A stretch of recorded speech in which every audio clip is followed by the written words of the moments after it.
পৃথিবীতে একজন মানুষই শুধু জানতেন যে তিনি পৃথিবীতে কতদিন বাঁচবেন, সেটা হচ্ছে সাইয়েদনা আদম আলাইহিস সালাম। ওনাকে বলে দেওয়া হয়েছিল উমরুকা আলফু সানা, তুমি পৃথিবীতে বাঁচবে 1000 বছর। কয় বছর? সাইয়েদনা আদমের সামনে অনেকগুলো রূহ রাখা হলো। সাইয়েদনা আদম বললেন, এরা কারা? আল্লাহ বললেন, এরা হচ্ছে নাসালুক, তোমার বংশধর, পৃথিবীতে তোমার পর এরা পৃথিবীতে আসবে। সাইয়েদনা আদম বললেন, আল্লাহ ওই যে একটা রূহ দেখা যায়, এটার নাম কি?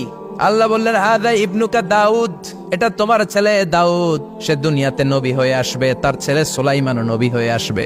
সাইয়েদনা আদম বললেন, মাবুদ, আমার ছেলে দাউদের কত বছর হায়াত আপনি দিয়েছেন? আল্লাহ বললেন, 40 সানা, মাত্র 40 বছর, 4 ইয়ার্স, 40 বছর তোমার ছেলেটা বাঁচবে। ও আল্লাহ, আমি বাঁচবো কয় বছর? তুমি বাঁচবে 1000 বছর। সুবহানাল্লাহ।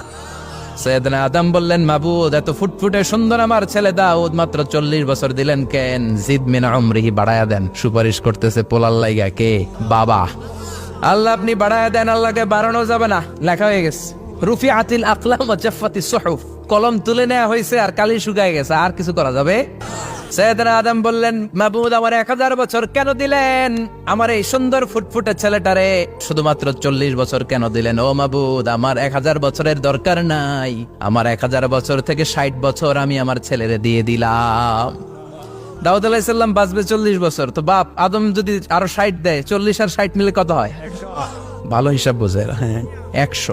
আর আদম আলাইহিস সালাম পেয়েছিলেন 1000 বছর, 60 কমে গেলে রইল কত? 940 বছর পৃথিবীতে থাকার পরে মালাকুল মাউত চলে এসেছে, কারণ এটা on time. The death will come on time, it never late, কখনো দেরি হয় না। আল্লাহ বললেন, লিকুল্লি উম্মাতিন আজালুন ফাইযা জাআ আজালুহুম লা ইস্তাখিরুনা সাআতান ওয়া লা ইস্তাকদিমুন। মৃত্যুর একটা নির্ধারিত সময় আমি বেঁধে দিয়েছি, অন টাইম, অন টাইমেই চলে আসে, 1 সেকেন্ড আগেও আসবে না, 1 সেকেন্ড পরেও আসবে না। 940 বছর বয়সে মালাকুল মাউত এসে হাজির, এসে বলল, জিতু আন আকবাদা রূহাক, রূহ কবজ করতে আসছি। আদম আলাইহিস সালাম বললেন, রূহ কবজ করতে আসছো মানে? আমি বাঁচবো তো 1000 বছর। কয় বছর? মালাকুল মাউত বললেন, না না, ওই যে আগের কথা স্মরণ করেন, আপনি 60 বছর দিয়া দিছিলেন। কয় না, আমি দেই নাই, আমি আরো বাঁচুম, আরো 60 বছর পাওনা আছি, আমি দেই নাই। মালাকুল মাউত বললেন, আপনি দিয়েছেন। আদম বলে, দেই নাই। মালাকুল মাউত বলে, আল্লাহ ঘটনা দেখেন, দিয়া কয় দেই নাই। আল্লাহ কয়, থাক, কথা কইস না, আয়া পর। নাসিয়া আদম ফানাসিয়া বানু, ভুলে গেছেন উনি। আমরা ভুলে যাই, আমরা খেয়ে বলছি খাই নাই, নিছিলাম পকেটে, কয় নেই নাই। এরকম ডাকাইত আছে না নাই? নাসিয়া আদম ফানাসিয়া বানু, বিশ্বনবী বললেন, আদম ভুলেছে তো তার সন্তানরাও ভুলে যায়। জাহাদা আদম ফাজাহাদা যুররিয়াতু, আদম অস্বীকার করেছে, তার সন্তানরাও অস্বীকার করে। সেদিন থেকে আল কিতাব ওয়া শুহুদ, মানে লিখে রাখার সিস্টেম আর সাক্ষীর সিস্টেম চালু হয়েছে। সুবহানাল্লাহ পড়েন। 940 বছর বয়সে মালাকুল মাউত এসে আদম আলাইহিস সালামের রূহ নিতে পারে নাই। উনি 1000 বছর যখন হয়েছে, সাইয়েদনা আদম আলাইহিস সালামের রূহ কবজ করেছে।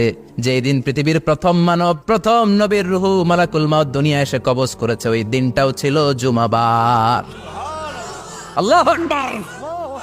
আবার বিশ্বনবী বললেন, লা তাকুমুস সাআ ইল্লা ফি ইয়াউমিল জুমআহ, ইযা যুলজিলাতিল আরদু জিলজালাহা ওয়া আখরাজাতিল আরদু আসকালাহা, ইযা রুজ্জাতিল আরদু রাজ্জান ওয়া বুসাতিল জিবালু বাসসা। কিয়ামতের দিন পৃথিবীটাকে একটা প্রকম্পন দিয়ে কাঁপিয়ে দিবে কে? মারাত্মক একটা ঝাঁকুনি দিবে আল্লাহ, পুরো পৃথিবীটা কেঁপে ভেঙে চুরে খান খান হয়ে যাবে। এই ঝাঁকুনি আর আর্থকোয়েক, ভূমিকম্প এর ঘটনাটা যেদিন ঘটবে, ওই দিনটাও হচ্ছে জুমার দিন। কারণ দিন নয়, ফিহি খালাকাল্লাহু আদম, এই জুমার দিনে আল্লাহ তাআলা সাইয়েদনা আদম আলাইহিস সালামকে তৈরি করেছে। বিশ্বনবী বলেন, লাম্মা খালাকাল্লাহু আদম ওয়া কানা তুল